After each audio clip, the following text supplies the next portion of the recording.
तो आज मैं लेके आया हूँ बायोलॉजी की सीरीज। आज हम पढ़ेंगे इसमें मानव का विकास। ठीक है, तो आज जो हम एमसीक्यूज पढ़ने वाले हैं इसमें वो सारा पढ़ेंगे। ठीक है, मानव का विकास। ठीक, यहाँ पर हम देखेंगे मानव। ठीक है, मानव का विकास पढ़ेंगे। यहाँ पर हम देखेंगे कि मानव के विकास के संबंध में जो डेवलपमेंट होगा इसके ह्यूमन्स का, उससे रिलेटेड हमने क्या क्या थ्योरीज पढ़ी थी। ठीक है, किस किसने अपने अपने सिद्धांत दिए हमें, किस किसने अपने प्रिंसिपल दिए थे हमें। ठीक है, वो सारी चीज़ें हम यहाँ पर क्या बनाया डिस्कस करने वाले हैं। किसके थ्रू डिस्कस करेंगे? एमसीक्यूज के थ्रू डिस्कस करेंगे जो हमने क्लास 11 क्लास 12, ठीक है, या जो आपने बीएससी ठीक है उसमें पढ़ा होगा जूलॉजी बॉटनी में, वो सारी चीज़ों का आज क्या बनाया एमसीक्यूज से रिलेटेड सारी चीज़ें यहाँ पर डिस्कस करेंगे। मानव का विकास यहाँ पर क्या है हमारा टॉपिक है। ठीक है, जिसको कहते हैं इवोल्यूशन। तो आज इससे रिलेटेड में क्या लाया हूँ आपके सारे एमसीक्यूज लेके आया। तो इससे रिलेटेड हमको एमसीक्यू सोल्व करने हैं जो काफ़ी ज़्यादा करेंगे आपके लिए इम्पैक्टफुल या काफ़ी ज़्यादा करेंगे आपके लिए हेल्पफुल रहेंगे। तो चलिए स्टार्ट करते हैं क्वेश्चन नंबर फर्स्ट क्यों। तो क्वेश्चन नंबर फर्स्ट है हमारे पास, प्राकृतिक चयन का सिद्धांत किसने प्रतिपादित किया था? आपको बताना है जो नेचुरल सिलेक्शन का प्रिंसिपल था उसे किसने डिस्कवर किया या किसने दिया। ऑप्शन नंबर ए जीन बैप्टिस्ट लेमार्क हो गया, चार्ल्स डार्विन हो गया, ग्रेगर मेंडल हो गया, लुईस पास्चर हो गया। तो आपको बताना है किसने दिया था। ठीक है, जो प्राकृतिक मतलब जो नेचुरल सिलेक्शन का था हमारे पास वो था। ठीक है, नेचुरल सिलेक्शन। ठीक है, ये रूल्स दिया था हमें, दिया था चार्ल्स डार्विन ने दिया था। ठीक है, इसलिए दिया था डार्विन ने दिया था। इसका राइट आंसर क्या जाएगा हमारे पास बी। बी इसका क्या जाएगा राइट आंसर। किसने दिया था भैया हमें? चार्ल्स डार्विन ने दिया था। किसके क्या दिया था हमें? चार्ल्स डार्विन ने नेचुरल सिद्धांत का प्रतिपादन किसी किया था हमारे पास? चार्ल्स डार्विन ने किया था। क्वेश्चन नंबर सेकंड है, समजात अंग किसे कहते हैं या किसका प्रमाण है? समजात का मतलब होमोलोगस ऑर्गन्स। पहला है अपसारी डाइवर्जेंट इवोल्यूशन, अभिसारी विकास कन्वर्जेंट, सह विकास मतलब कॉम्बिनेशन या समांतर विकास। ठीक, आपको बताना है किसका हो जाएगा जो समजात अंग होता है हमारे पास। कौन सा भाई? समजात अंग। ठीक है, समजात अंग जो होते हैं हमारे पास ये होते हैं अपसारी विकास के होते हैं। ठीक है, ये क्या होते हैं? अपसारी विकास से क्या होता है हमारे पास रिलेटेड होते हैं अपसारी विकास। ठीक, इसका मतलब इसको बोलते हैं डाइवर्जेंट इवोल्यूशन बोलते हैं। तो ऑप्शन नंबर क्या जाएगा इसका? ए। ऑप्शन नंबर क्या जाएगा? ए इसका क्या जाएगा राइट आंसर। चलते हैं क्वेश्चन नंबर थर्ड क्यों। ठीक है, निम्न में से कौन सा मानव का सबसे निकटतम जीवित रिश्तेदार माना जाता है? तो आपको बताना है यहाँ पर जो मानव है। ठीक है, मतलब जो हमारे पास क्या मानव है। ठीक, मानव का निकटतम रिश्तेदार क्या है कि मानव का निकटतम रिश्तेदार यहाँ पर कौन हो सकता है? गोरिल्ला हो सकता है, चिंपैंजी हो सकता है, ओरंग, ठीक है, ओरंगुटान हो सकता है या बंदर मतलब मोंकी हो सकता है। आपको बताना इसका राइट आंसर क्या हो जाएगा। ठीक है, अब यहाँ पर जो क्या होता है मानव का निकटतम रिश्तेदार होता है वो क्या हो सकता है हमारे पास। ठीक है, वो हो जाता है हमारे पास गोरिल्ला। तो हो जाता है भैया गोरिल्ला। ये क्या होता है मानव का निकटतम क्या होता है रिश्तेदार होता है। रिश्तेदार होने का रीजन क्या है? इसमें जो 90% होता है वो क्या होता है डीएनए का यहाँ पर क्या होता है परसेंट। इस मतलब जिसकी कैरेक्टरिस्टिक हमारे पास लगभग 90% इसकी प्रोटीन मैच होती है। इस टाइम कहते हैं गोरिल्ला को क्या कहते हैं मानव का सबसे निकटतम रिश्तेदार या हो सकता है जीवित रिश्तेदार कह सकते हैं। ठीक है, तो मतलब जिसमें 90% डीएनए है वो क्या होते हैं लगभग सेम होता है। इसलिए हम कहते हैं गोरिल्ला को क्या कहते हैं मानव का निकटतम रिश्ता कहते हैं। चलते क्वेश्चन नंबर 4 की। आर्कियोप्टेरिक्स किसका संयोजन माना जाता है? मतलब किसका कनेक्टिव लिंक माना जाएगा? मछलियों और उभयचरों का, सरीसृप और पक्षियों का, उभयचरों और सरीसृपों का या पक्षियों और स्तनधारियों का। ठीक है, तो आपको बताना आर्कियोप्टेरिक्स। ठीक है, ये किसका संयोजन माना जाता है मतलब कनेक्टिव लिंक किसका माना जाता है?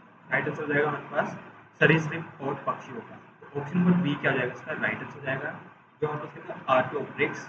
ये क्या होता है सरीसृप और पक्षियों को क्या माना जाता है कनेक्टिंग लिंक माना जाता है। इसका राइट आंसर बी हो जाएगा कनेक्टिंग लिंक इसका पक्षियों और सरीसृप का। चलते क्वेश्चन नंबर 5 पे। क्वेश्चन नंबर 5 कितना हमारे पास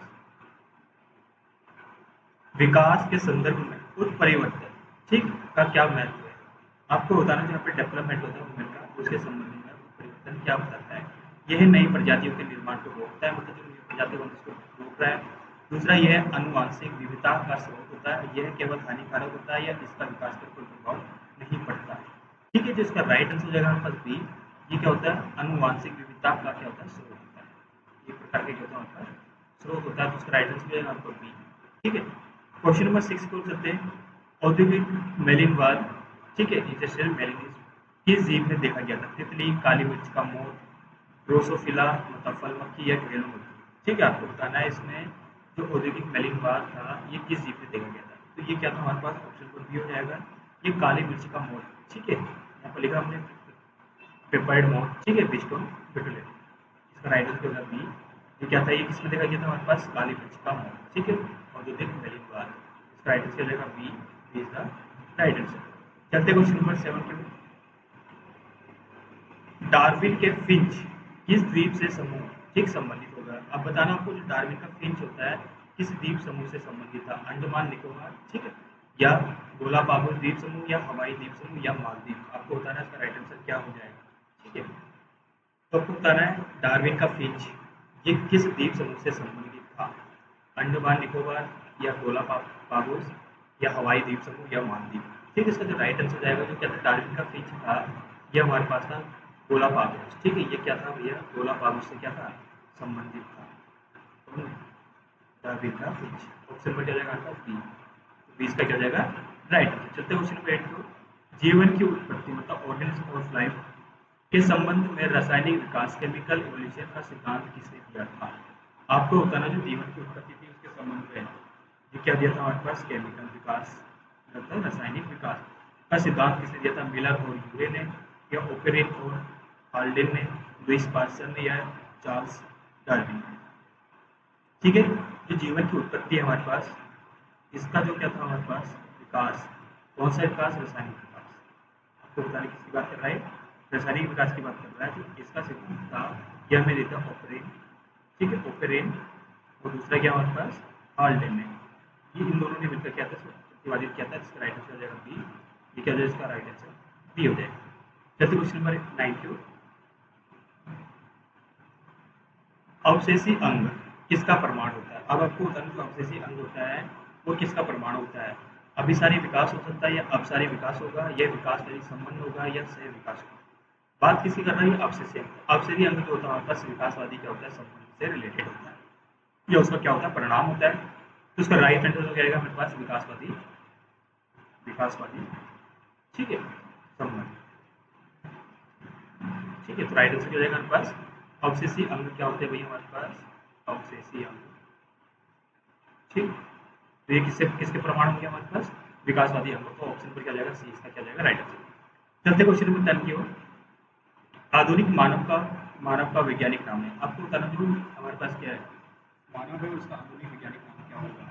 ठीक है, पहला होमो इरेक्ट्स, या होमो हेबिलस, या हेबिलिस, या होमो सेपियंस, या निएंडरथल मैन। तो आपको बताना है आधुनिक मानव का वैज्ञानिक नाम क्या होगा। जिसका राइट आंसर हो जाएगा आपका सी। तो हम क्या बोलते हैं, मानव को क्या बोलते हैं, होमो सेपियंस भी इसको बोला जाता है। ठीक, इसका राइट आंसर हो जाएगा सी।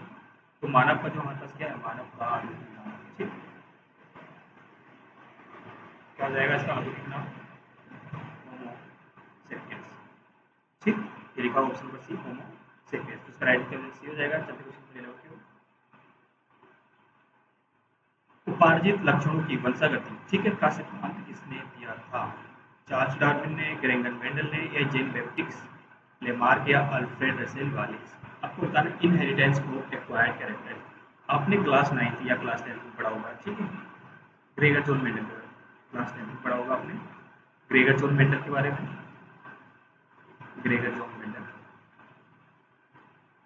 इन्होंने क्या करते हैं, अपने मटर के प्लांट में क्या करते हैं, बहुत सारे एक्सपेरिमेंट करते हैं। मटर के प्लांट में क्या करते हैं, ये मटर के पौधों में क्या करते हैं, अपने एक्सपेरिमेंट करें। तो ये क्वेश्चन है उसी से रिलेटेड है, आपको क्लास 10 का।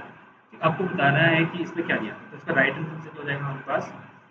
ठीक है, तो इसका राइट आंसर है जीन बैप्टिस्ट लेमार्क। तो ऑप्शन में क्या हो जाएगा, सी हो जाएगा। आपको बताना उपाधि लक्षण, तो मतलब है उसी से रिलेटेड है, लेकिन यहाँ पर कंडीशन कुछ और की, उपाधि लक्षणों की वंशागति का सिद्धांत किसने प्रतिपादित किया था। राइट आंसर होगा सी हो जाएगा, आपका जीन बैप्टिस्ट लेमार्क हो जाएगा। ऑप्शन पर क्या जाएगा, इसका सी इसका राइट आंसर, लेकिन है से रिलेटेड क्वेश्चन है। ठीक है, रिलेटेड है। चलते क्वेश्चन नंबर 12 की ओर। समरूप अंग किसका प्रमाण होता है? आपको बताना समरूप, इससे पहले आपने देखा अवशेष, अब बताना आपको समरूप अंग किसका प्रमाण होता है। पहला है अपसारी विकास, अभिसारी विकास, समांतर विकास, या संयुक्त विकास। ठीक है, तो जो समरूप अंग होते हैं हमारे पास, ये कहते हैं अभिसारी विकास के क्या होते हैं, प्रमाण होते हैं। ऑप्शन नंबर बी इसका क्या हो जाएगा, राइट हो जाएगा। तो समरूप अंग किसका प्रमाण होता है, अभिसारी विकास का क्या होता है यहाँ पर, प्रमाण होता है। चलते नेक्स्ट क्वेश्चन नंबर 13। मिलर यूरे प्रयोग ठीक किससे संबंधित था। आपको बताना जो मिलर यूरे का प्रयोग था वो किससे संबंधित था, प्राकृतिक चयन से, पृथ्वी पर जीवन की उत्पत्ति से, या आनुवांशिकता के नियम से, या जीवाश्मों का अध्ययन से। ठीक है, तो जो हमारे पास क्या था, मिलर यूरे का प्रयोग था। ठीक है, इसके प्रयोग की बात करें हमारे पास मिलर यूरे प्रयोग के। ठीक है, ये प्रयोग क्या था हमारे पास, पृथ्वी पर जीवन की उत्पत्ति थी उससे क्या था, संबंधित था। पृथ्वी पर जीवन की उत्पत्ति ये क्या था, इससे संबंधित था। इसका ऑप्शन क्या जाएगा हमारे पास बी, तो बी इसका क्या हो जाएगा, राइट आंसर। चलते क्वेश्चन नंबर 14 को, जीवाश्म मतलब फोसिल्स के अध्ययन को क्या कहा जाता है, भूमि विज्ञान या भूविज्ञान, मानव शास्त्र, या जीवाश्म विज्ञान, या पारिस्थितिक। ठीक है, तो इसका राइट आंसर हमारे पास सी, इसको हम कहते हैं जीवाश्म विज्ञान भी कह सकते हैं। किसको, जो जीवाश्म के अध्ययन को हम क्या कहते हैं यहाँ पर, जीवाश्म विज्ञान भी इसको यहाँ पर कहा जाता है। तो ऑप्शन नंबर क्या जाएगा हमारे पास सी, सी इसका क्या जाएगा, राइट आंसर। चलते क्वेश्चन नंबर 15 की ओर। क्वेश्चन नंबर 15 कहता है सर्वोत्तम की उत्तरजीविता। ठीक है, वाक्यांश किससे संबंधित है, सर्वोत्तम की उत्तरजीविता वाक्यांश, ये वाक्य है हमारे पास, ये किससे रिलेटेड था, लेमार्कवाद से, डार्विनवाद से। ठीक है, डार्विनवाद से, या उत्परिवर्तनवाद से, या पुनरावर्तन सिद्धांत से। आपको बताना option number A, option number B, option number C, या ऑप्शन नंबर डी। ठीक है, तो सब सर्वोत्तम की जो उत्तरजीविता है, उत्तरजीविता। ठीक है, तो ये हमारे रिलेटेड है डार्विनवाद से, डार्विनवाद से ये क्या था, रिलेटेड था। इसका राइट आंसर होगा बी, बी इसका क्या जाएगा, राइट आंसर। चलते क्वेश्चन नंबर 16 को, किसी जनसंख्या में जीनों के कुल योग को क्या कहते हैं भाई। अब आपको बताना है कि तो हमारे पास एक ग्रुप मान लो मेंबर है।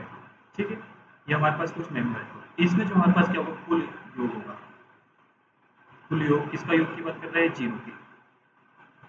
तो उसको हम क्या कहते हैं, जीन पूल कहते हैं, जीन प्रवाह कहते हैं, या आनुवंशिक विविधता कहते हैं, या उत्परिवर्तन कहते हैं। ठीक है, तो जब क्या रहता है किसी जनसंख्या में जीन के कुल योग का क्या कहते हैं यहाँ पर, जीन पूल कहा जाता है। क्या कहते हैं भैया, जीन पूल का तो मतलब जो कुल योग होगा इसी कुल योग को हम कहते हैं यहाँ पर जीन पूल।